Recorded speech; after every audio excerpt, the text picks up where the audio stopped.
Joining us now, the head coach of Johns Hopkins Lacrosse, Dave Pietramala. And Coach, we look back on the first season of Big Ten Lacrosse. What stood out to you about this league? The first thing that stood out for us was change. It was quite an adjustment. We've never been in a conference, so when you're independent, you tend to think a little bit more selfishly, and joining a conference, you're forced to think a bit more globally. You're forced to think about what best suits the conference, what's best for the conference. So that was something new, and then there were just a lot of changes. Travel was a little bit different. Traditional rivals that we still had, but now all of a sudden in-conference games become, quite frankly, more important than those out-of-conference games. So I think, our first year was all about change and adjusting to that change. Well, you talked about being in a conference for the first time in your program history. You had the opportunity to play for, and you won the automatic qualifier to get into the NCAA tournament. I know there's a lot to consider when joining a conference, but does that reinforce the decision that it was the right one for your program to be in a conference? Well, no question. You can look at it two ways. Number one, the fact that we got another bite at the apple, so to speak, and a chance to play for a conference championship and an AQ. That's an easy reason. But quite frankly, given our experience within the league, the teams that are in the league, the quality of lacrosse we think the league played last year, when you look at 3 teams in the Final 8, 2 teams in the Final 4, in addition to the second bite at the apple in the AQ, the fact that the league was just outstanding and was a great experience for us was certainly another reason why.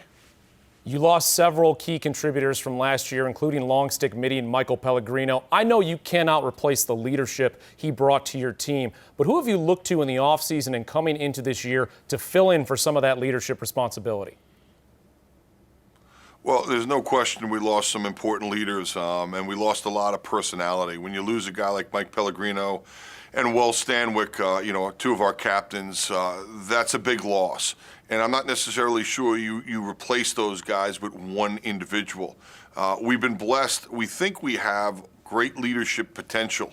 And I think what has to happen is that leadership has to grow and develop. It's just not going to happen overnight. Mike and Wells took time to develop the leadership skills and qualities that they had.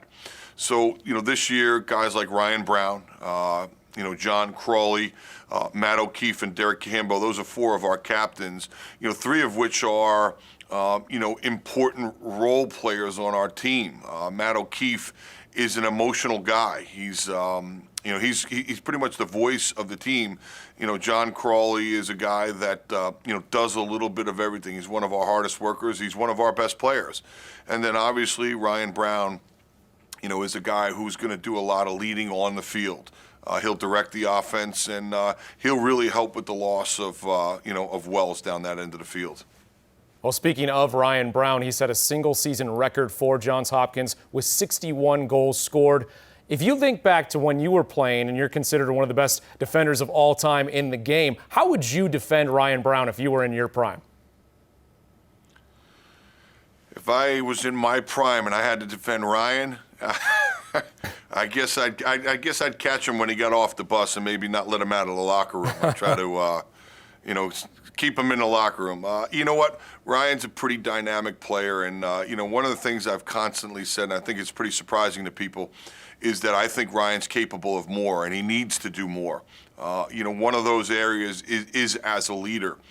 For the last 3 years, Ryan has been able to focus just on his play and the offense, but now as a captain, he needs to think more in the big picture, and he's really got to do a very good job of helping lead the offense. The nice part about that is, he's got John Crawley there. But there are other areas where Ryan can still grow. He's growing as a Dodger. We've been really impressed, quite frankly, with his conditioning. He's come back in phenomenal shape.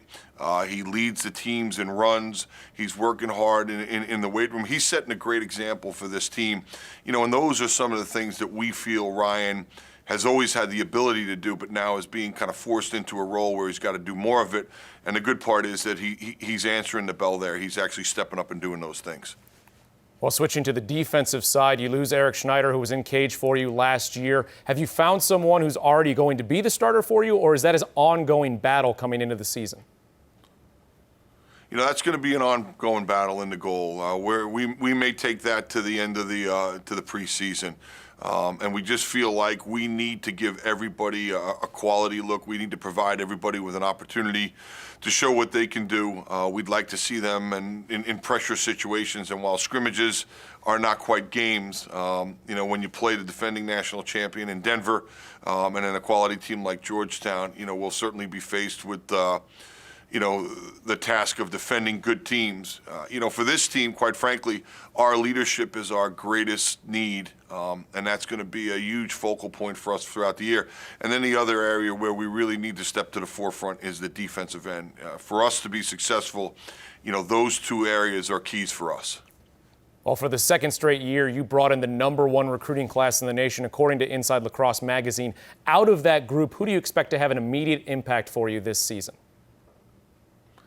Yeah, you know, I'm not a big believer in putting numbers on recruiting classes. #1, number 10, you know, it doesn't matter to me. Our 2007 recruiting class, I think, was the #9 recruiting class in the country, and they won 2 national championships. So, you know, you won't find us putting much stock into that. That said, you know, we do feel like we've got a couple young men and young guys that are, you know, are going to compete and have an opportunity to play for us this year. You know, Drew Sapinski is a guy at the midfield, Kyle Marr at the attack, Alex Kincannon at the attack, Pat Foley, you know, in the defensive end. Hunter Sells is a kid who's in competition for that goalie spot. So there are a number of guys that can help us. Henry Grass, Jake Fox. So there are a number of them who have at least an opportunity to compete for playing time. And whether that's at their specific position that they played in high school or maybe in a different role that will help this team, you know, in a different spot. Shaq Stanwyck was one of those freshmen a year ago for your team. He was 3rd on the team in points with 51 last season. How did his game grow throughout his freshman year, and what are your expectations for him as a sophomore? Well, you know, Bob Benson, our offensive coordinator, I thought did a great job of bringing those guys along last year, in particular Shaq. But I think one of the catalysts for his growth was his brother. There was no one tougher on Shaq last year than Wells.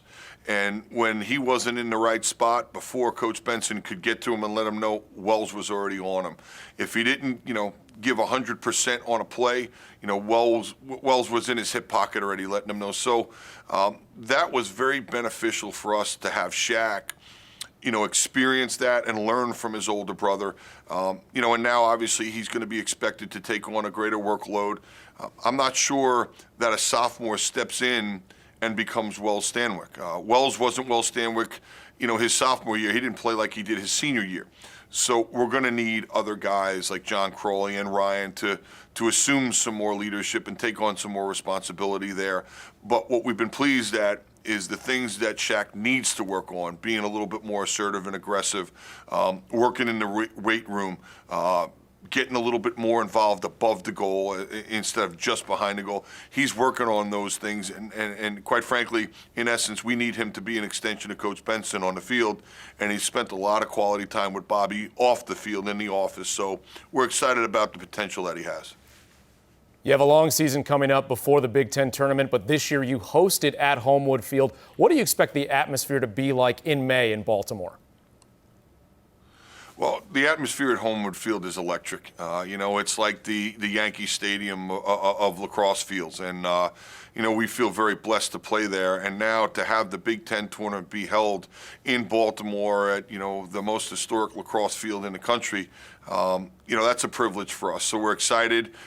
We feel like the community has really embraced our being in the Big Ten, and I think the country will find out just what a great lacrosse community the Maryland and Baltimore areas are. Johns Hopkins head coach Dave Pietramala, we appreciate you taking the time and best of luck this year. Thanks so much.